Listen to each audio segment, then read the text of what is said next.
नमस्कार प्यारे साथियों, यूनिक ज्ञान के यूनिक प्लेटफॉर्म पर आप सभी का स्वागत है। आज हम पढ़ेंगे गुप्तकालीन संस्कृति का अंतिम लेक्चर, जिसको अपन गुप्तकालीन साहित्य के रूप में देखेंगे। ठीक है, तो ये हमारा गुप्त काल में या प्राचीन भारत में जो आपका पेपर फर्स्ट है, उसके जीएस के सिलेबस का जो है ये अंतिम लेक्चर होगा गुप्त काल का।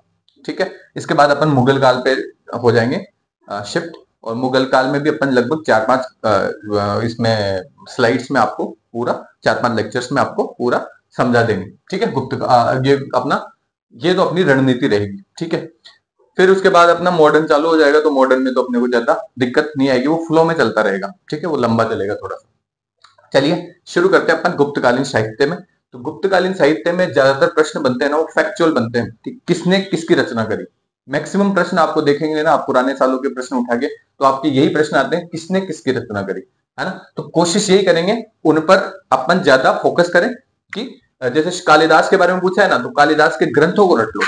ठीक है, शूद्रक के बारे में पूछा है, शूद्रक के ग्रंथों को रट लो। क्षेमेंद्र के बारे में उसके ग्रंथ को पता होना चाहिए। ठीक है, तो ज्यादातर आपका जो प्रश्न बनेगा ना, वो फैक्चुअल होगा, वो एकदम सिर्फ आपको आंसर मालूम होना चाहिए उसका। ठीक है, इसमें कॉन्सेप्ट की कोई जरूरत ही नहीं है, आपको सिर्फ रटना है इसमें। ठीक है, जो वैज्ञानिक ग्रंथ भी आएंगे ना, तो उनमें मैं आपको जानकारियां पूरी दे रहा हूं इसमें। ठीक है, इस लेक्चर में जानकारियां पूरी देने का प्रयास करूंगा, लेकिन मुझे पता है कि आपको जो है ज्यादातर फोकस कहां रखना है, फोकस रखना है उसके ग्रंथ पर, है ना, क्योंकि साहित्य लिखा हुआ है इसने ऑलरेडी, तो इसका साहित्य पता होना चाहिए आपको। तो ज्यादातर प्रश्न है ना आर्यभट्ट से पूछेंगे ना, तो आर्यभट्टियम से पूछेंगे आपसे प्रश्न, या आर्यभट्टियम के कौन कौन से उपादान है, दस गीति है, गणितपाद है, ये सब अपन अभी देख लेंगे, है ना। वराहमिहिर के जो ग्रंथ है वो आपसे पूछेंगे।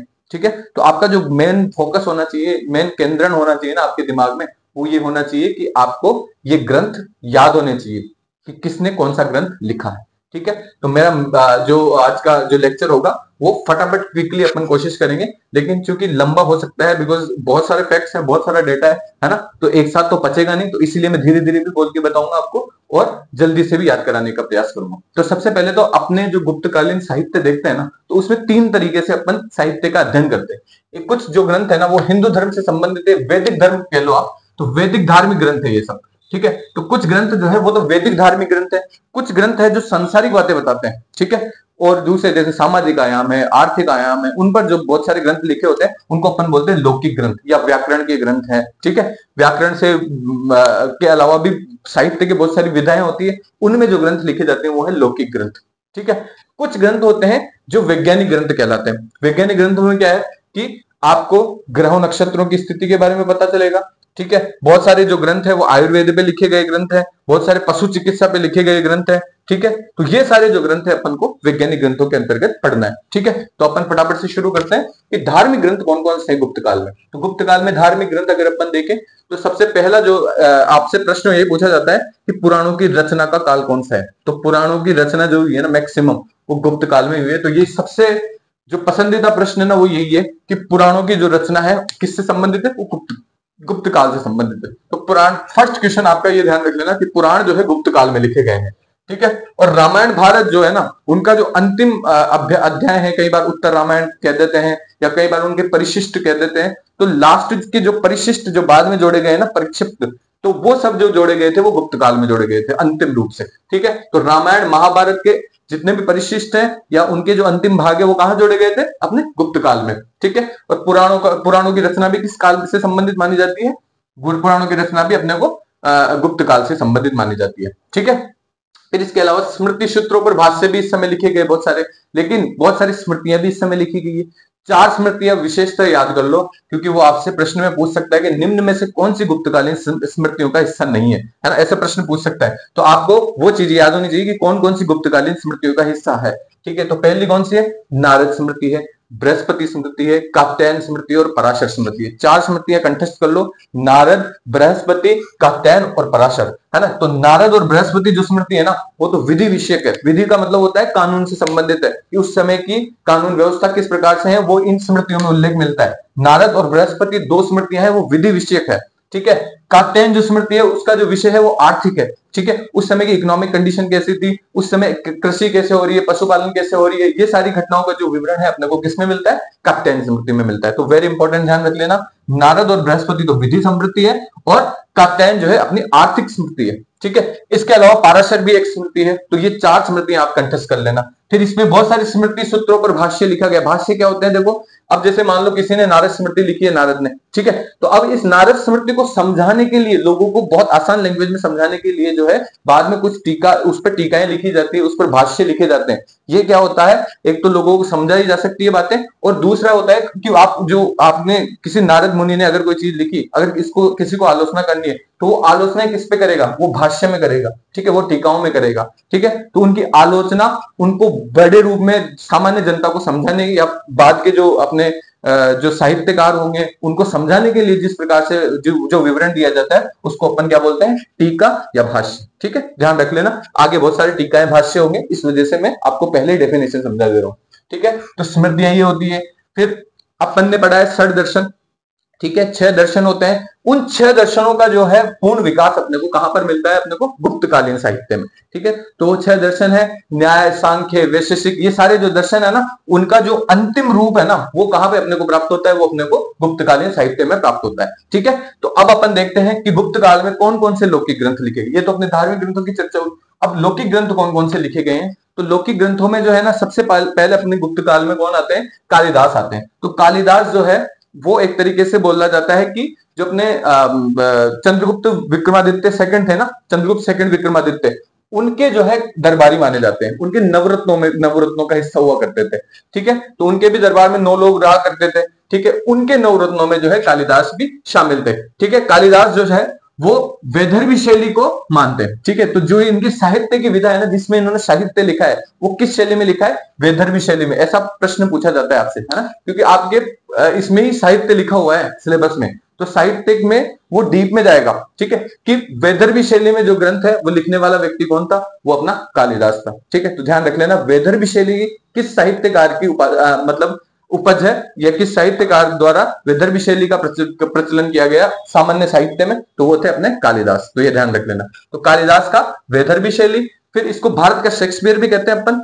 इन्होंने जो है कुल 7 महाकाव्य, मतलब 7 ग्रंथ लिखे हैं जिनको अपने को याद करना है, जिसमें से 2 तो महाकाव्य हैं, ठीक है, 2 बड़े काव्य हैं। बड़े काव्य कौन कौन से, अपने रघुवंश और कुमार संभव, ठीक है। 2 ग्रंथ है, रघुवंश और कुमार संभव, वो तो है महाकाव्य।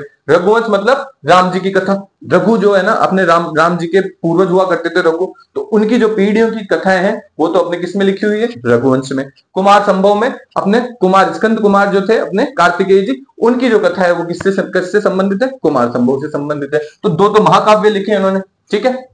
ये लगभग 19 सर्गों में है, ये लगभग 17 खंडों में, ठीक है। तो 17 और 19 खंडों में ये आपको याद करने की जरूरत नहीं है, मैं तो वैसे ही बता दे रहा हूं, लेकिन आप ध्यान रख लेना, रघुवंश और कुमार संभव 2 महाकाव्य किन्होंने लिखे हैं, अपने कालिदास जी ने लिखे हैं। फिर 2 खंड काव्य भी लिखे हैं, ऋतु संहार और मेघदूत। खंड काव्यों का जो विषय है ना वो प्राकृतिक है, एक तरीके से आप देखोगे ना, तो खंड काव्य जो है पूरी तरह से प्राकृतिक विषयों पे, ऋतु संहार और मेघदूत, ये सब क्या है, प्रकृति से संबंधित है। तो ये प्रकृति से संबंधित है, ऋतु संहार और मेघदूत, ये इसके 2 खंड काव्य हैं कालिदास के। 3 जो है इन्होंने नाटक लिखे, ठीक है। इन नाटकों का कहीं ना कहीं आपको इतिहास में किसी कैरेक्टर से जुड़ाव नजर आता है, जैसे कि विक्रमोर्वशीयम, है ना, विक्रम और उर्वशी की कहानी है, ठीक है, विक्रम और उर्वशी की कहानी है, तो ये अपने विक्रमोर्वशीयम हो गया, ठीक है। फिर मालविका और अग्निमित्र की कहानी है, तो वो मालविका अग्निमित्रम हो गया, ठीक है। तो मालविका और अग्निमित्र की कहानी है, ये अपने शुंग शासक हुआ करते थे, ठीक है, पुराने टाइम में। तो ये मालविका और अग्निमित्र की कहानी कौन सी होगी, मालविका अग्निमित्रम। अभिज्ञान और शाकुंतलम की कहानी कौन सी हो गई, अपने शकुंतला वाली जो कहानी आपने सुनी होगी ना, तो शकुंतला वाली जो कहानी है वो किसमें है, अभिज्ञान शाकुंतलम में, ठीक है। तो ये 3 इनके प्रमुख नाटक हुए हैं, है ना। और इस समय गुप्त काल की सबसे महत्वपूर्ण जो चीज थी ना, वो थी यहाँ पे नाटकों का विकास, वेरी इंपॉर्टेंट, है ना। गुप्तकालीन साहित्य में पहली बार नाटक लिखे जाते हैं, और ये नाटक, गुप्तकालीन जो नाटक है उनकी 2 प्रमुख विशेषताएं थी। एक तो विशेषता थी कि ये सब जो नाटक थे ना वो प्रेम प्रधान हुआ करते थे, मतलब इनका जो मौलिक विषय हुआ करता था ना, प्रेम होता था। अभिज्ञान और शकुंतला, है ना, शकुंतला और दुष्यंत की कहानी, ठीक है, तो उनकी प्रेम कथा है। फिर मालविका और अग्निमित्र की, वो उनकी प्रेम कथा है ना। तो इस तरीके से इनका जो प्रमुख, जो नाटकों का जो प्रमुख विषय होता था ना, वो प्रेम प्रसंग होते थे, ठीक है। और इन नाटकों का जो अंत होता था ना, वो हमेशा सुखांत होते थे। तो पूरी दुनिया में अपन देखते हैं ना, यूरोप में सबसे पहले नाटक लिखे गए, उनके जो नाटक हुआ करते थे ना, उसमें जो है वो दुखांत विषय होते थे। मतलब नाटक का जो अंत होगा ना, तो वो एक दुखी पर्दे पर होगा, मतलब जो अंतिम जो कैरेक्टर होगा वो कहीं ना कहीं निराशाजनक भाव देके जाएगा आपको, ठीक है। तो इस वजह से उनके जो नाटक हुआ करते थे यूरोपियन नाटक, वो होते थे दुखी देने वाले, दुख देने वाले, दुखांत, जिनका अंत दुख भरा हो, ठीक है। और अपने जो भारत के जो नाटक हुआ करते थे उस समय के, उनका जो अंत होता था वो सुखांत होता था, ठीक है। तो ये बात ध्यान रख लेना आप। तो जो गुप्तकालीन नाटक है वो प्रेम प्रधान होते थे और उनका जो अंत कैसा हुआ करता था, सुखांत हुआ करता था। तो ये दो चीजें एक इंपॉर्टेंट है। एक इसमें सबसे महत्वपूर्ण जो विशेषता ये थी ना कि उस समय जो सामाजिक, जो उस समय के जो तत्कालीन सामाजिक लोग थे ना, जो ज्यादातर लोग थे, वो सब प्राकृत भाषा का प्रयोग करते थे, है ना। और जो उच्च सामाजिक पात्र हुआ करते थे, ठीक है, उच्च सामाजिक पात्र हो गया, कोई राजा हो गया, कोई ब्राह्मण हो गया, तो वो सारे जो पात्र है ना वो तो बोलते थे संस्कृत। और जो सामान्य निचले स्तर के जो पात्र हुआ करते थे या महिलाएं हुआ करती थी, ठीक है, वो महिलाएं क्या बोलती थी, हमेशा प्राकृत। तो जो ज्ञानी पुरुष हुआ करता था ना वो हमेशा क्या बोलेगा, संस्कृत। और जो अज्ञानी हुआ करता था, जो पढ़े लिखे नहीं थे उस समय के लोग, वो क्या बोलेंगे, अपने प्राकृत। तो प्राकृत वहां की लोकल लैंग्वेज हुआ करती थी। ऐसे ये प्रूव होता है, ठीक है। तो गुप्तकालीन नाटकों में हर जगह है ना आपको ये चीज स्पष्ट हो जाएगी कि जो निम्न स्तर के जो पात्र हुआ करते थे और स्त्रियां जो हुआ करती, जो पढ़े लिखे नहीं होते थे, ठीक है, जो स्त्रियां नहीं, जो पढ़ी लिखी नहीं होती थी, वो सब क्या बोल रहे हैं, प्राकृत बोल रहे हैं। और जो उच्च सामाजिक पात्र है वो क्या बोल रहे हैं, संस्कृत बोल रहे हैं। ये ध्यान रख लेना आप, क्योंकि ये ऐसे प्रश्न पूछे जाते हैं, ठीक है। अब आप देखोगे कालिदास के अपन ने 3 नाटक देख लिए, ठीक है।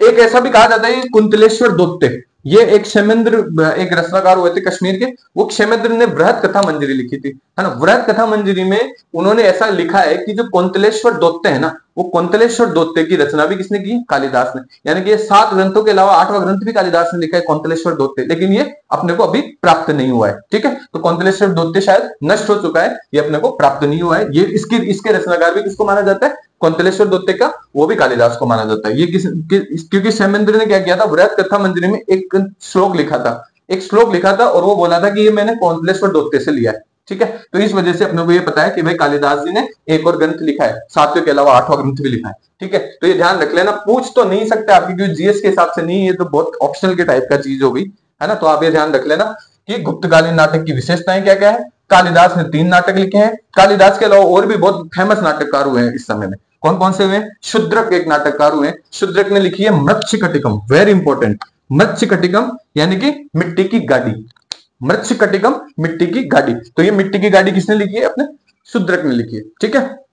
फिर इसमें क्या होता है, ब्राह्मण चारुदत्त और गणिका वसंत सेना के विवाह का वर्णन है। मैंने कहा था प्रेम प्रसंगों पर है पूरा, तो आप देखोगे ना, तो ब्राह्मण चारुदत्त और गणिका हुआ करती थी वसंत सेना, उनके प्रेम प्रसंगों का जो है ये अपना नाटक मिलता है। और इसमें जो तत्कालीन गुप्तकालीन सामाजिक भ्रष्टाचार है उस पर भी प्रकाश डाला गया है। फिर इसके अलावा एक भास हुआ करते थे, भास ने लिखी है स्वप्न वासव दत्ता, ठीक ना। स्वप्न वासव दत्ता जो है, इसको जो है ना, ये सबसे महत्वपूर्ण प्रश्न आपसे ये बनेगा, स्वप्न वासव दत्ता को पहला संपूर्ण नाटक माना जाता है, वेरी इंपॉर्टेंट। स्वप्न वासव दत्ता को पहला संपूर्ण नाटक माना जाता है, और ये किसने लिखा है, भास ने लिखा है। भास ने लगभग 13 नाटक लिखे हैं, लेकिन जो अपने एग्जाम के पर्सपेक्टिव से महत्वपूर्ण है वो अपने 13वां नाटक है स्वप्न वासव दत्ता, वो पहला संपूर्ण नाटक माना जाता है, वेरी इंपॉर्टेंट। पहला संपूर्ण नाटक कौन सा है, स्वप्न वासव दत्ता। फिर विशाख दत्त जो है, वो विशाख दत्त ने मुद्रा राक्षस लिखी और देवी चंद्रगुप्तम, 2 ग्रंथ लिखे हैं। तो विशाख दत्त का जो विषय है, जो मुद्रा राक्षस है, वो नायिका विहीन है। ये किसकी कहानी है, चंद्रगुप्त मौर्य की कहानी, ठीक है। तो ये चंद्रगुप्त मौर्य की कहानी है अपनी मुद्रा राक्षस, और देवी चंद्रगुप्तम जो है अपने चंद्रगुप्त सेकंड विक्रमादित्य की कहानी है। तो ये है अपने, ये तो नायिका विहीन है, लेकिन इसमें नायिका है ध्रुव देवी, है ना, इसकी नायिका है ध्रुव देवी, है ना। तो ये भी ध्यान रख लेना। तो विशाख दत्त ने दो रचनाएं हैं फेमस, दोनों चंद्रगुप्त की है। पहला चंद्रगुप्त मौर्य जिसको जो है मुद्रा राक्षस से संबंधित है, और दूसरा देवी चंद्रगुप्तम में चंद्रगुप्त सेकंड विक्रमादित्य को, है ना। ये गुप्तकालीन शासक हुआ करते थे। अब देखिए, अब लौकिक ग्रंथों में अपन ने ये देखा। फिर अपन ने शीर्ष त्रयी, हाँ ऐसे भी प्रश्न पूछे जाते हैं आपसे। तो ये शीर्ष त्रयी में कौन कौन से 3 जो अपने साहित्यकार हुआ करते थे, तो शीर्ष त्रयी में 3 साहित्यकार फेमस नाम आता है, माघ का, भारवी का और श्रीहर्ष का। किसका, माघ का। माघ तो अपने यहाँ गए थे, राजस्थान के भीनमाल के, ठीक है। तो माघ ने कौन सा ग्रंथ लिखा है, शिशुपाल वध, ठीक है। शिशुपाल वध किसकी रचना है, माघ की। भारवी जो है उनकी रचना है किरातार्जुनीयम, ठीक है। किरात और अर्जुन की कहानी है, ठीक है। शिशुपाल वध वाली कहानी जो अपने को पता ही है ना, शिशुपाल कृष्ण भगवान वाली कहानी, वो वाली जो कहानी है वो माघ की कथा है। भारवी की किरातार्जुनीयम है। श्रीहर्ष की है नेषधीय चरितम। ये 3 ग्रंथ है ना, इन तीनों को मिला के कहा जाता है शीर्ष त्रयी। क्या कहा जाता है इनको, ये तीन जो साहित्यकार है ना, इन्होंने इतना अच्छा काम किया है कि इन तीनों को अपन बोलते हैं कि सबसे शीर्ष पे हैं। तो शीर्ष त्रयी कहते हैं माघ को, भारवी को और श्रीहर्ष को। क्या कहते हैं? शीर्ष त्रयी। तीनों को संयुक्त रूप में क्या कहा जाता है? शीर्ष त्रयी। और इनकी जो रचनाएं हैं इनको कहा जाता है वृहत त्रयी, शिशुपाल वध, किरातार्जुनीयम और नेषधीय चरितम। ठीक है, इनको क्या कहा जाता है? वृहत त्रयी। तो ये बहुत महत्वपूर्ण प्रश्न है एग्जाम से के पॉइंट ऑफ व्यू से। ठीक है, तो अपन ने एक कालिदास के बारे में पढ़ा कि ये अपने नवरत्नों में थे, चंद्रगुप्त सेकंड विक्रमादित्य। एक और उनका नवरत्न था, उनका नाम था अमर सिंह। क्या नाम था उनका? अमर सिंह। अमर सिंह ने एक अमर कोश की रचना करी थी। ठीक है, ये एक विश्व कोश था। अमर कोश को ही अपन लिंगानुशासन भी कहते हैं। क्या कहते हैं? लिंगानुशासन भी कहते हैं। अमर कोश या लिंगानुशासन कोई भी आ जाए दोनों में से, तो वो किसकी रचना किसने की थी? अमर सिंह ने करी थी। और अमर सिंह ने जो है इसने इसको एनसाइक्लोपीडिया के रूप में तैयार किया था। एनसाइक्लोपीडिया क्या होता है या विश्वकोश क्या होता है? इसमें क्या होता है, ये कुछ टर्म्स होती है, जैसे हल लिख दिया, अब हल की व्याख्या करेंगे। ठीक है, हल की अच्छे से शांत ग्रामेटिकल व्याख्या भी होगी उसमें, और उसमें दूसरी व्याख्याएं भी होगी कि हल का किस प्रकार से प्रयोग किया जाता है। तो उस समय जितने भी तत्कालीन समय में जो भी चीजें दिख रही है उनको उनका वर्ड लेते हैं, शब्द लेते हैं और उस शब्द की व्याख्या करते हैं। उसको क्या बोलते हैं अपन? एनसाइक्लोपीडिया। आज भी अपन देखते हैं ना, विश्वकोश कहते हैं ना उनको। तो विश्वकोश में आज भी अपन क्या पढ़ते हैं? विकिपीडिया क्या है? विकिपीडिया भी एक तरीके का एनसाइक्लोपीडिया ही है। ठीक है, एक भारत खोज है, बहुत सारे आपको एनसाइक्लोपीडिया आजकल नजर आ जाएंगे। तो ये उस समय का एनसाइक्लोपीडिया है अमरकोश। ठीक है, दो एनसाइक्लोपीडिया आएंगे, एक अपन बृहत संहिता भी पढ़ेंगे, वो पहला एनसाइक्लोपीडिया है। ठीक है, उस समय का। और ये जो है ये अमरकोश भी एक तरीके का एनसाइक्लोपीडिया विश्वकोश है। ठीक है, इसकी जो टीका है वो किसने लिखी थी? क्षीर स्वामी भट्ट। टीका मैंने समझाई थी क्यों लिखी जाती है ना। तो इसकी टीका लिखी थी क्षीर स्वामी भट्ट। ये भी गुप्तकालीन है, ध्यान रख लेना, इसलिए आपको लिखी गई है। तो अमरकोश जो है विश्वकोश है, अमर सिंह द्वारा लिखी गई है। और अमर सिंह अमरकोश को क्या कहते हैं अपन? लिंगानुशासन भी कहते हैं। ठीक है, दोनों बातें ध्यान रख लेना। फिर भामा एक ये एक साहित्यकार हुआ करते थे और इन्होंने लिखी थी काव्यालंकार। भामह की कौन सी है किताब? काव्यालंकार। ठीक है, क्षेमेंद्र की दशावतार। क्षेमेंद्र ने क्या लिखी? दशावतार। ठीक है, दंडिन की काव्यादर्श और दश कुमार चरितम। दंडिन की क्या है? दो रचनाएं याद रख लेना, एक तो काव्यादर्श है और दश कुमार चरित भी इनकी रचना है। ठीक है, एक अपने भारवी हुआ करते थे, वो किरातार्जुनीयम अपन ने इधर देख ही ली। भारवी की किरातार्जुनीयम बृहत त्रयी में भी आती है। फिर वत्स भट्टी और भट्टी कवि हुआ करते थे, उनकी है रावण वध। इसको भट्टी काव्य भी कहा जाता है, ध्यान रख लेना, है ना। भट्टी काव्य के नाम से आ जाए ना आपके, तो वो रावण वध ही है। भट्टी काव्य इसका अन्य नाम है। ठीक है, तो ध्यान रख लेना, वत्स भट्टी या भट्टी कवि, इन दोनों ने जो ये दोनों एक ही है। और इनकी जो रचना है रावण वध, या इसको रावण वहो भी आ जाता है कई बार, क्योंकि प्राकृत का वो बन जाता है तो रावण वहो आ जाता है, रावण वध आ जाए, कुछ भी आ जाए ना, तो ये एक ही है। भट्टी कवि वत्स भट्टी द्वारा लिखी गई है, रावण वध, इसको ही भट्टी काव्य भी कहते हैं। ठीक है, ध्यान रख लेना। फिर एक सिद्धसेन हुआ करते थे। सिद्धसेन ने कौन सी रचना रची? न्यायावतार। न्यायावतार के नाम की रचना किसकी लिखी हुई है? अपने सिद्धसेन की। फिर इसके अलावा बुद्ध घोष है। बुद्ध घोष ने विशुद्धि मग्ग। ठीक है, बुद्ध घोष अपने, ये दोनों जो है ना, सिद्धसेन और बुद्ध घोष, ये अपने दोनों बौद्ध है। ठीक है, तो बुद्ध घोष ने तो रची विशुद्धि मग्ग और अपने बुद्ध सिद्धसेन ने रची न्यायावतार। ठीक है, एक आचार्य विष्णु शर्मा थे। आचार्य विष्णु शर्मा जो है उनका तो ये ग्रंथ पूरी दुनिया भर में फेमस हुआ। इसका नाम है पंचतंत्र। सर्वाधिक भाषाओं में अब तक अनुवादित ग्रंथ है। ठीक है, तो सर्वाधिक भाषा में अगर किसी ग्रंथ का अनुवाद हुआ है वो आचार्य विष्णु शर्मा का ग्रंथ पंचतंत्र का हुआ है। और ये गुप्तकालीन रचना है, ध्यान रखना, वेरी इंपॉर्टेंट, गुप्तकालीन रचना है विष्णु शर्मा का पंचतंत्र। फिर इसके अलावा चंद्रगोमिन भी एक व्याकरण लिखते हैं और उसको चंद्र व्याकरण का नाम दिया गया। तो चंद्रगोमिन की चंद्र व्याकरण फेमस है। तो ये आपको ये सारे लौकिक ग्रंथ रचने।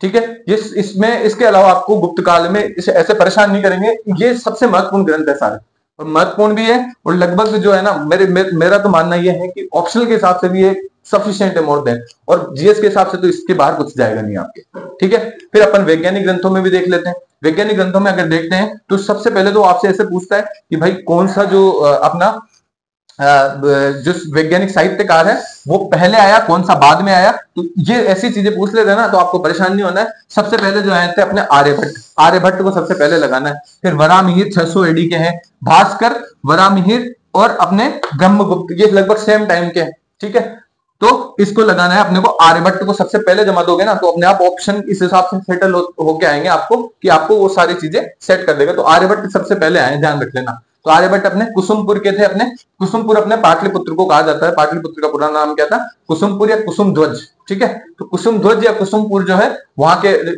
आर्यभट्ट थे, और उन्होंने जो है ना, उन्होंने अपने बहुत सारे ऐसे वैज्ञानिक कार्य किए हैं, बहुत सारे बहुत महत्वपूर्ण वैज्ञानिक कार्य किए हैं, और इनका जो विवरण है वो अपने को इनकी किताब से मिलता है। उसका नाम है आर्यभट्टियम। वेरी इंपॉर्टेंट किताब है आर्यभट्टियम। आपके एग्जाम के पॉइंट ऑफ व्यू से भी महत्वपूर्ण है, और ऐसे भी आपको याद होना चाहिए कि आर्यभट्टियम जो है वो आर्यभट्ट की किताब है। बस आपसे सीधा नहीं पूछेगा भाई आर्यभट्टियम किसने लिखी, कारण क्योंकि सीधा लिख रहा है कि आर्यभट्टियम आर्यभट्ट ने लिखी होगी। ठीक है, तो वो आपसे क्या पूछेगा कि निम्न में से कौन सा जो हिस्सा है वो आर्यभट्टियम का नहीं है। तो आर्यभट्टियम के जो हिस्से है ना उनको पाद के रूप में बताया गया है। ठीक है, तो 10 गीति पाद, 10 गीतों का एक समूह है, उसको एक खंड का नाम दे दिया, तो 10 गीति पाद, गणित पाद, काल क्रियापाद और गोलापाद, ये चार जो खंड है ना इसके, इनको नाम याद रख लेना, और यही आपसे प्रश्न पूछे जाते हैं सबसे महत्वपूर्ण। ठीक है, तो आप ये चारों का नाम याद रख लेना। फिर आर्यभट्ट के कार्य क्या क्या थे, आर्यभट्ट ने क्या क्या काम किया था, वो सबसे महत्वपूर्ण है। आर्यभट्ट ने सबसे पहले काम दिया था अपने सूर्य केंद्रित सिद्धांत का। ठीक है, सूर्य केंद्रित मतलब सूर्य केंद्र में है, बाकी ग्रह इसके चक्कर लगा रहे हैं। ये सूर्य केंद्रित सिद्धांत, या पृथ्वी या बाकी ग्रह जो है इसके चक्कर लगा रहे हैं, इसके सूर्य के। तो ये सूर्य, इसको बोलते हैं अपन सन सेंट्रिक थ्योरी या हेलियोसेंट्रिक थ्योरी। ठीक है, हेलियोसेंट्रिक थ्योरी जो है वो किसने दी है? अपने आर्यभट्ट ने दी है। इससे पहले जो है पृथ्वी को सेंटर माना जाता था। ठीक है, तो अर्थ सेंट्रिक थ्योरी चलती थी उस समय। ठीक है, प्लूटो ने दी थी वो, है ना। तो वो इस वजह से जो है अपने सन सेंट्रिक जो थ्योरी देने वाले थे वो थे अपने आर्यभट्ट। तो ये ध्यान रख लेना, आपकी महत्वपूर्ण नहीं है और चीजें। ठीक है, फिर एक जो अपने बीजगणित चलती है अलजेब्रा, तो अलजेब्रा जो है ना उसके जनक भी किसे माना जाता है? बीजगणित के जनक वो भी अपने आर्यभट्ट को माना जाता है। इसके अलावा पहले ऐतिहासिक खगोल शास्त्री है। ठीक है, तो इतिहास में इससे पहले कोई खगोल शास्त्री नहीं हुए, इसलिए इसको पहले ऐतिहासिक खगोल शास्त्री। तभी मैं आपको बोल रहा हूं ना कि अगर कोई ग्रंथ देख के आपसे पूछ ले कि भाई सबसे पहले कौन सा लिखा गया, अगर आर्यभट्ट ऑप्शन में है तो सबसे पहले किसको लगाना है? अपने को आर्यभट्ट को लगाना है। तो पहला ऐतिहासिक खगोल शास्त्री कौन हुए? अपने आर्यभट्ट हुए हैं। ठीक है, इसके अलावा इनकी जो आर्यभट्ट है भट्टियम है, उनका अरबी में भी ट्रांसलेशन हुआ है, अरबी में भी अनुवाद हुआ है, और उस अनुवाद को कहते हैं अपन जिज अल अर्ज बहर। क्या कहते हैं? जिज अल अर्ज बहर, ध्यान रख लेना। और इन्होंने ही जो है ना, आर्यभट्ट ने, इन्होंने ही सूर्य ग्रहण और चंद्र ग्रहण की व्याख्या की है, वैज्ञानिक व्याख्या कि सूर्य ग्रहण क्यों होता है, चंद्र ग्रहण क्यों होता है, राहु केतु के चक्कर में नहीं होता है। ये बात इन्होंने कही है, राहु केतु कुछ नहीं आते बीच में, सूर्य ग्रहण क्यों होगा, चंद्र ग्रहण क्यों होगा, जो आज अपन वैज्ञानिक व्याख्या मानते हैं ना आज के टाइम में, वो व्याख्या किन्होंने दी है? अपने आर्यभट्ट ने दी है उनकी पुस्तकों में। ठीक है, फिर अपन पृथ्वी की परिधि का नाप भी दिया है। अब देखो ये पृथ्वी है, पृथ्वी की जो परिधि क्या होती है? पृथ्वी की जो चारों तरफ की जो ये लंबाई है ना, ये जो परिधि की, इसकी जो चारों तरफ की जो लंबाई है ना, इसको पूरी, इसको क्या कहा जाता है? परिधि। तो पृथ्वी की जो पूरी परिधि है उसका नाप देने वाले भी ये व्यक्ति है। ठीक है, उन्होंने ही नाप दिया इसका, और पाई का मान भी निकाला, जो आज वर्तमान में अपन जिसको पाई बोलते हैं ना, उसका मान निकाला था उन्होंने 3.141। ठीक है, और इस तरीके से जो है आज भी ये सबसे सटीक मान माना जाता है पाई का। ठीक है, तो ध्यान रख लेना, पृथ्वी की परिधि का नाप दिया, पाई का मान दिया। इसके अलावा त्रिभुज का क्षेत्रफल निकालने का सूत्र भी इन्होंने दिया कि त्रिभुज का क्षेत्रफल कैसे निकालोगे, है ना। उसका फॉर्मूला भी, आप तो गणित में पेपर फर्स्ट में हो ना, तो आपके तो गणित में त्रिभुज का फॉर्मूला भी आता है, तो वो त्रिभुज का फॉर्मूला इन्होंने दिया था। लेकिन जो वर्तमान जो आधुनिक गणित है उनके जो है प्रवर्तक अलग है, तो आप इसको उनका श्रेय नहीं दे सकते। ये पुराने टाइम में उन्होंने लगभग वैसा ही फॉर्मूला दे दिया था, तो इस कॉन्टेक्स्ट में आप इनको पढ़ना। ठीक है, फिर इन्होंने जो है ना ग्रहों की स्थिति की जो गणना है ना, ग्रहों की स्थिति की गणना वो भी इन्होंने की है, और इसके लिए इन्होंने बेबीलोनियाई विधि का प्रयोग किया। ध्यान रख लेना, ग्रहों की स्थिति की गणना के लिए जो आर्यभट्ट है उन्होंने बेबीलोनियाई विधि का प्रयोग किया। बेबीलोनिया के लोगों ने भी प्राचीन समय में जो है ग्रहों की स्थिति की गणना करना सीखा था, सबसे पहले बेबीलोनिया ने सीखा था, फिर उनसे जो है अपने आर्यभट्ट ने सीखा है, और आर्यभट्ट ने उनके बेबीलोनियाई विधि के आधार पर जो है ग्रहों की गणना की थी। तो ये सबसे महत्वपूर्ण प्रश्न है, ध्यान रख लेना। ठीक है, फिर इसके अलावा अपन देखते हैं वराहमिहिर आते हैं। तो वराहमिहिर जो है 600 एडी के आसपास आते हैं। ये तो अपने पाटलिपुत्र के हुआ करते थे, कुसुमपुर के, और वराहमिहिर जो थे अपने अवंती के हुआ करते थे, जो अपने पश्चिमी मालवा में पड़ता है। ठीक है, अवंती उज्जैन, ठीक है, उज्जैन के हुआ करते थे अपने वराहमिहिर जो थे वो भी खगोल शास्त्री थे फेमस, और इन्होंने भी खगोल शास्त्र और ज्योतिष की बहुत सारी किताबें लिखी। स्पेशली आपने कितनी किताबें हो गई? 6 किताबें, तो इनकी रटी लेना, ध्यान रख लेना, वेरी इंपॉर्टेंट है। और ये 6 की 6 किताबें आपसे पूछी जा सकती है। ठीक है, कोई से भी किताब पूछ सकते हैं। इनकी जो सबसे फेमस किताब हुई थी ना, वो थी पंच सिद्धांतिका। कौन सी फेमस हुई थी सबसे ज्यादा? वराहमिहिर की, वो थी पंच सिद्धांतिका। पंच सिद्धांतिका में इन्होंने 5 ज्योतिष के सिद्धांत दिए थे। ठीक है, पहले अपने जो भारत में है ना ज्योतिष के सिद्धांत हुआ करते थे 3, पितामह, वशिष्ठ और सूर्य। 3 सिद्धांत हुआ करते थे ज्योतिष के, कि पितामह, वशिष्ठ और सूर्य 3 सिद्धांत हुआ करते थे। 2 सिद्धांत जब यूनानी अटैक होंगे भारत में, तो इन्होंने भारत ने 2 सिद्धांत यूनानियों से सीखे, रोमक और पॉलिश। कौन कौन से? रोमक और पॉलिश सिद्धांत अपने यूनानियों से सीखे। तो इन सिद्धांतों को मिलाकर इन्होंने जो है एक वैज्ञानिक पद्धति तैयार करी और उस वैज्ञानिक पद्धति को अपने ग्रंथ पंच सिद्धांतिका में रखा। और उन पंच सिद्धांतिका में 5 कौन कौन से सिद्धांत है? पितामह है, वशिष्ठ है, रोमक है, पॉलिश है और सूर्य है।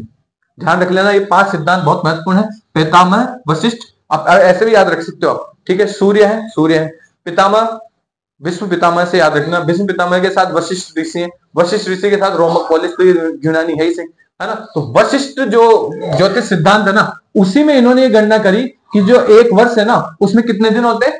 365.25 365.25 दिन होते हैं।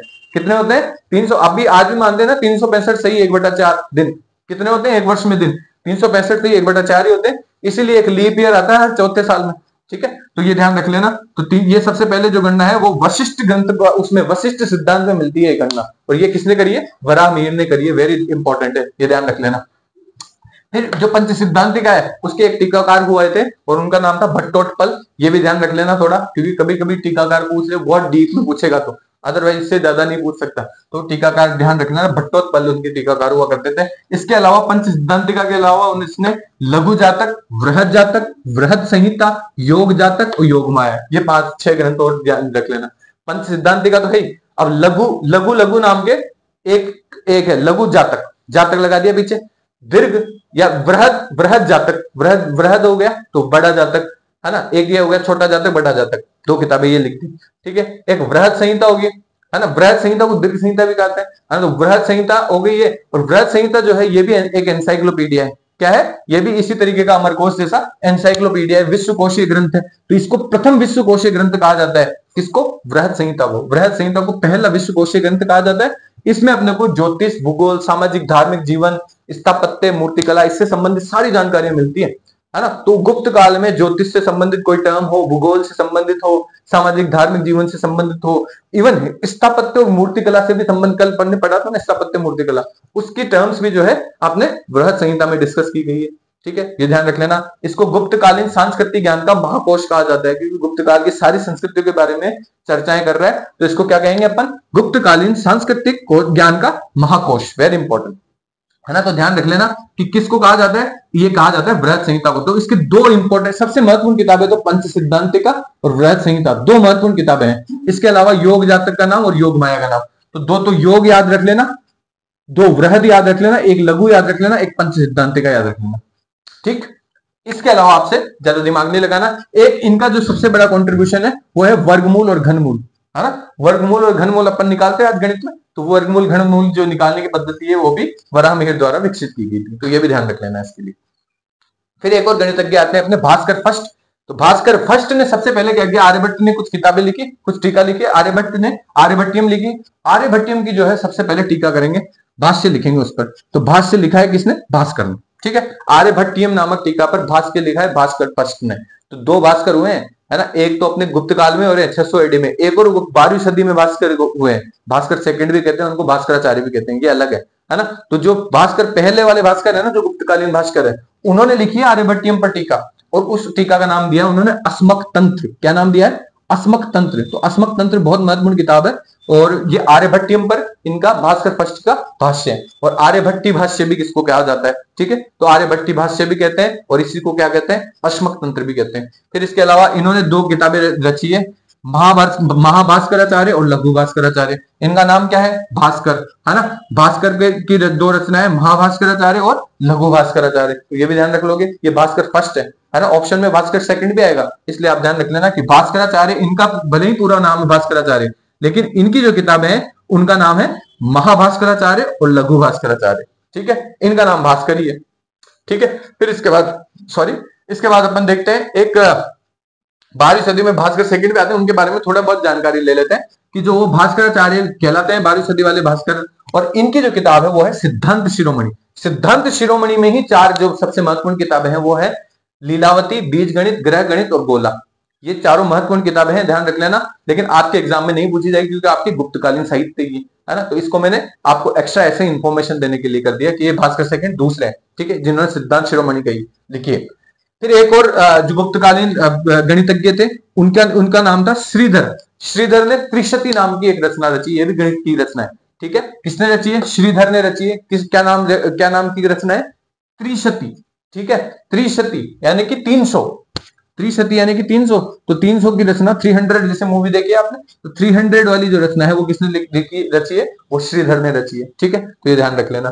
फिर एक महावीराचार्य भी नाम के गणिताचार्य हुआ करते थे। तो महावीराचार्य ने लिख दी गणित सार संग्रह। तो गणित का पूरा सार संग्रह तैयार कर दिया किसने? महावीर ने। तो महावीराचार्य की कौन सी किताब है? गणित सार संग्रह, वेरी इंपॉर्टेंट किताब है, ठीक है। फिर अपन 2-4 ग्रंथ और रह गए। ब्रह्मगुप्त ने 5, ये भी ब्रह्मगुप्त भी अपने वरामिहिर के समकालीन है। तो ब्रह्मगुप्त 598, भीनमाल में इनका जन्म होता है। कहां होता है जन्म? भीनमाल में, अपने राजस्थान में होता है, जालोर में। तो भीनमाल में जो है जन्म होता है।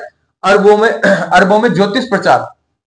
तो ब्रह्मगुप्त की किताबें है ना, सबसे पहले अरबी भाषा में प्रकाशित होने वाली गणित की किताबें थी।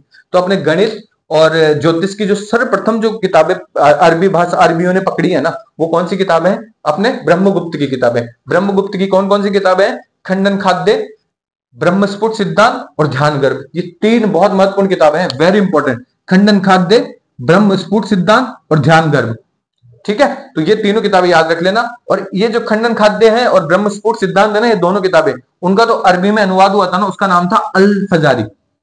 अल फजारी, ठीक है। अलफ जारी भी कह सकते हो आप, अल फजारी या अलफ जारी। ये जो है अरबी अनुवाद है किनका? ब्रह्मगुप्त की 2 किताबों का, खंडन खाद्य और अपने ब्रह्मस्फुट सिद्धांत का। फिर इसके अलावा अल बरूनी ने भी क्या किया है? इन दोनों रचनाओं का अपने हिसाब से ट्रांसलेशन किया है अरबी में ही, ठीक है। इसका नाम है सिंध हिंद और अलात अरकंद। वैसे इतना डीप नहीं पूछा जाता, आप तो सिर्फ ये ध्यान रखना ना, खंडन खाद्य और ब्रह्मस्फुट सिद्धांत किसकी है? ये अपने ब्रह्मगुप्त की। एक ध्यान गर्भ का भी नाम याद रख लेना, क्योंकि ये भी एक किताब है इनकी, ठीक है। तो ध्यान गर्भ में भी पूछ सकते हैं आपको, नया से नया जो अगर कुछ करेंगे ना वो प्रयास पूछने का, तो वो ध्यान गर्भ का पूछ सकते हैं आपसे, ब्रह्मगुप्त की किताब है। कुछ आयुर्वेद के ग्रंथ भी लिखे गए हैं, जैसे सुश्रुत ने सुश्रुत संहिता लिखी थी, ठीक है। तो इस समय जो है सुश्रुत संहिता है, इसके जो उपदेष्टा थे ना, उपदेष्टा मतलब ये किताब किसी ने दी है इनको, तो सुश्रुत को ये किताब किसने दी थी? धन्वंतरी महाराज ने, है ना। धन्वंतरी जी एक देवता हुआ करते थे, समुद्र मंथन के समय जो निकलने वाले देवता है। तो वो धन्वंतरी ने सुश्रुत को ये सुश्रुत संहिता दी थी, ऐसा माना जाता है, पौराणिक मान्यता है। लेकिन अगर आपसे पूछे कि सुश्रुत संहिता किसने लिखी है, तो वो सुश्रुत ने ही लिखी है, ध्यान रख लेना, ठीक है। क्योंकि अपने जो लोग थे ना, वो कभी भी अपना क्रेडिट खुद नहीं लेते थे। अगर मान ले मैंने किसी ऋषि ने कोई किताब लिख दी ना, तो वो कभी भी ये नहीं कहेगा मैंने लिख दी, वो यही कहेगा कि मुझे भगवान ने बताया और मैंने तो वैसा वैसा लिख दिया, ठीक है। तो वो क्रेडिट ईश्वर को देते थे। इसलिए सुश्रुत संहिता जो है, इसमें लगभग आपको 121 उपकरण, उस समय शल्य चिकित्सा के जनक थे सुश्रुत, है ना। तो शल्य चिकित्सा से संबंधित 121 उपकरणों की चर्चा कौन करता है? अपना सुश्रुत संहिता करता है, वेरी इंपॉर्टेंट, ध्यान रख लेना। फिर इसके अलावा एक धन्वंतरी जी हुआ करते थे अपने ये हुआ करते थे अपने शुंग काल में, ठीक है।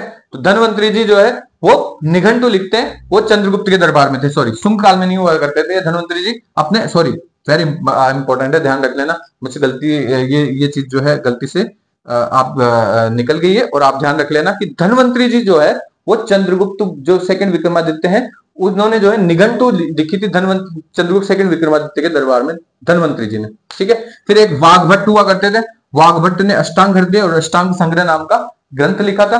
फिर इसके बाद देखते हैं, अगर अपन पशु चिकित्सा में, तो पशु चिकित्सा में 2 ही आदमियों का नाम याद रखना। एक तो घोड़ों की चिकित्सा से संबंधित एक आदमी है जिसका नाम है शालिहोत्र। शालिहोत्र ने लिखा है अश्वशास्त्र।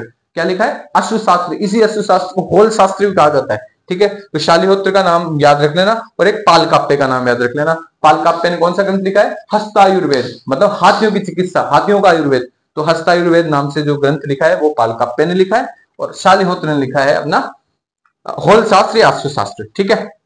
कुछ वैज्ञानिक कार्य भी हुए इनके समय में, कि शून्य का आविष्कार जो है अज्ञात भारतीय ने किया था 2री शताब्दी ईसा पूर्व, बीसी नॉट एडी, बीसी ईसा से भी पहले 2री शताब्दी में अज्ञात भारतीय ने शून्य का आविष्कार किया था। और दशमलव प्रणाली का जो है ना, वो भी अपने शून्य का आविष्कार के बाद ही चलन में है। तो दशमलव प्रणाली 10 कब लिखेंगे अपन? जब शून्य ऐड होगा उसमें, तो शून्य ऐड हुआ तभी अपने 10 लिखा। और दशमलव प्रणाली जो है भारत से पूरी दुनिया में फैल गई।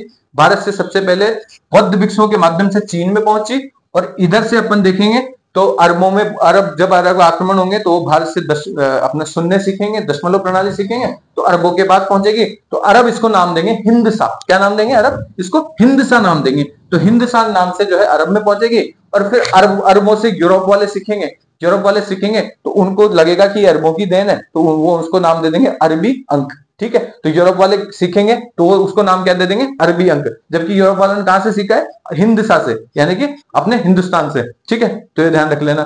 फिर इसके बाद देखते हैं कि भस्म चिकित्सा। उस समय जो है भस्म चिकित्सा भी प्रचलन में रही। रस रसायन शास्त्र भी कहते हैं इसको, है ना, ध्यान रखना। रस रसायन शास्त्र भी कहते हैं भस्म चिकित्सा को, और भस्म चिकित्सा के प्रणेता माने जाते हैं नागार्जुन, है ना। तो वेरी इंपॉर्टेंट, नागार्जुन इसके भस्म चिकित्सा के प्रणेता माने जाते हैं। वो क्या करते थे? सोना, चांदी, तांबे, ये धातुओं को पिघलाकर भस्म बनाते थे और उससे चिकित्सा किया करते थे। तो ये एक, इसको रस रसायन भी कहते हैं। ठीक है, तो रस रसायन या भस्म चिकित्सा के जनक कौन माने जाते हैं? अपने नागार्जुन। बौद्ध भिक्षु हुआ करते थे नागार्जुन, बहुत महत्वपूर्ण। फिर भारत में, है ना, दुनिया का सबसे पहला इस्पात अगर कहीं पे बना था, वो कहां बना था? भारत में। तो भारत में जो है लोक तकनीकी जो है वो सर्वोच्च स्तर पर थी पूरी दुनिया में, सर्वोच्च स्तर पर थी। इसके क्या साक्ष्य हैं? पहली बात तो जो भारत का जो इस्पात है ना, वो पूरी दुनिया में सबसे महंगा बिकता था। और इस्पात को, भारतीय इस्पात को क्या कहा जाता है? वुड्स, है ना, या वुड्स, WOOTZ, वुड्स कहा जाता है। इसका प्रोनाउंसिएशन वुड्स होता है, और उट्ज भी इसको कहते हैं। क्या कहते हैं? यूरोप वाले इसको उट्ज कहते थे। तो ये प्राचीन भारतीय इस्पात की टेक्नोलॉजी गुप्त काल में ही विकसित हुई थी। वो परिष्कृत परिवर्धन उसका गुप्त काल में हुआ था, है ना, ये ध्यान रख लेना। और लौह तकनीकी, अपन ने मेहरौली वाला स्तंभ देखा ही है ना, चंद्रगुप्त सेकंड विक्रमादित्य का महरौली वाला स्तंभ से अपने लौह तकनीकी, उच्च लौह तकनीकी गुणवत्ता का पता चलता है, ये ध्यान रखना। और अणु सिद्धांत जो है वो भी अपने वैशेषिक धर्म से संबंधित है, वैशेषिक शाखा से संबंधित है, अपने षड दर्शन का पार्ट है, ये ध्यान रख लेना। ठीक है, अपन देखते हैं गुप्तकालीन साहित्य, फटाफट से रिवीजन कर लेते हैं, है ना। पुराण, रामायण, महाभारत का अंतिम रूप, स्मृति सूत्र, जितनी भी स्मृतियां हैं, नारद है, बृहस्पति है, कात्यायन है, पाराशर है, ये सारी जो स्मृतियां हैं वो भी अपने गुप्त काल में लिखी गई। इसके अलावा षड दर्शन का पूरा विकास भी अपने गुप्त काल में हुआ। गुप्त काल के प्रमुख नाटक में देखें अपन तो लौकिक नाटकों में कालिदास के 7 प्रमुख नाटक है। रघुवंश, कुमार संभव महाकाव्य है, ऋतु संहार, मेघदूत खंड काव्य है, और विक्रमोर्वशीयम, मालविकाग्निमित्रम और अभिज्ञान शाकुंतलम, ये तीनों नाटक है। वैदर्भी शैली में कालिदास ने लिखा, भारत का शेक्सपियर कहलाता है। कुंतलेश्वर दौत्य, क्षेमेंद्र की वृहद कथा मंजरी में कुंतलेश्वर दौत्य का श्रेय भी अपने कालिदास को माना जाता है। फिर शीर्ष त्रयी में देखें तो माघ, भारवी और श्रीहर्ष आते हैं। माघ की शिशुपाल वध, भारवी की किरातार्जुनीयम, श्रीहर्ष की नेस्दिय चरितम, इनको सबको मिला के वृहद त्रयी बोलते हैं अपन। गुप्तकालीन नाटक प्रेम प्रधान और सुखांत होते हैं, और उच्च सामाजिक पात्र संस्कृत बोला करते थे, और स्त्रियां और निम्न सामाजिक पात्र इसमें प्राकृत बोला करते थे। ठीक है, कालिदास प्रमुख नाटककार हुए। इसके अलावा शुद्रक ने मत्स्यकटिकम, जो ब्राह्मण चारुदत्त और गणिका वसंत सेना के विवाह पर का पता चलता है और सामाजिक भ्रष्टाचार का उल्लेख करता है। फिर भास ने स्वप्न वासव दत्ता, जो ये पहला संपूर्ण नाटक माना जाता है। कुल लगभग 13 नाटक लिखे जाते थे। और इसके अलावा अपन देखें तो विशाख दत्त ने 2 नाटक लिखे हैं, मुद्रा राक्षस और देवी चंद्रगुप्तम। फिर कुछ रचनाएं जो महत्वपूर्ण है, जैसे अमर सिंह की अमरकोश है ना, वो विश्व कोश भी कही जाती है अपने, उस पर टीका लिखी शीर्ष स्वामी भट्ट ने। अमरकोश का दूसरा नाम भी याद रख लेना, लिंगानुशासन, है ना। फिर भामा ने काव्यालंकार, क्षेमेंद्र ने दशावतार, दंडी ने काव्यादर्श या 10 कुमार चरितम, भारवी ने किरातार्जुनीयम, वत्स भट्टी और भट्टी काव्य जिसने लिखी थी अपने भट्टी कवि ने रावण वध या रावण वहो, या इसको भट्टी काव्य भी कहते हैं। सिद्धसेन ने न्यायावतार, बुद्ध घोष ने विशुद्धि मग, विष्णु शर्मा ने पंचतंत्र, चंद्र गोमिन ने चंद्र व्याकरण, ये सब ग्रंथ लिखे। कुछ वैज्ञानिक ग्रंथ भी लिखे गए। आर्यभट्ट ने आर्यभट्टियम, वराह मिहिर ने 5-6 ग्रंथ लिखे, पंच सिद्धांतिका, लघु जातक, बृहद संहिता, योग जातक, योग माया, है ना। भास्कर सेकंड ने अपने सिद्धांत शिरोमणि में लीलावती, बीज गणित, ग्रह गणित, गोला, और भास्कर फर्स्ट ने आर्यभट्टियम पर टीका, जिसको अस्मक तंत्र कहते हैं। महाभास्कराचार्य, लघु भास्कराचार्य, श्रीधर एक और गणितज्ञ हुआ करते थे, उसने त्रिशति लिखा। महावीराचार्य ने गणित सार संग्रह लिखा।